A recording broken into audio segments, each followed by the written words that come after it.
The Note app is the main whiteboarding tool on the Samsung Interactive Display, but it has so many more features than writing and drawing. Uses 10 tools to create tables and mind maps, or measure shapes and objects. To access the Note app, first go to the panel toolbar by pressing the arrows located on either side of the screen. Then navigate to the Note icon and select it.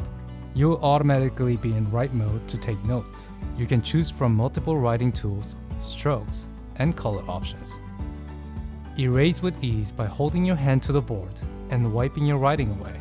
Next, use the math tools, including a ruler and a protractor, to measure the size or angles of objects and trace along them too.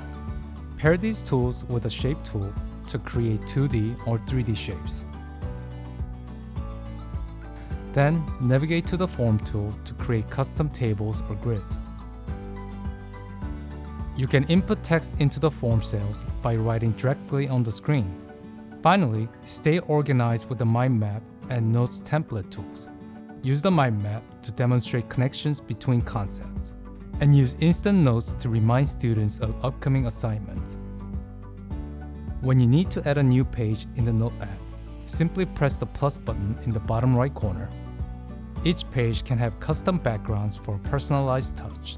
And when you're done, everything can be saved to a cloud storage account, like Google Drive or Microsoft OneDrive. Manage all your notes in one place with the Note app.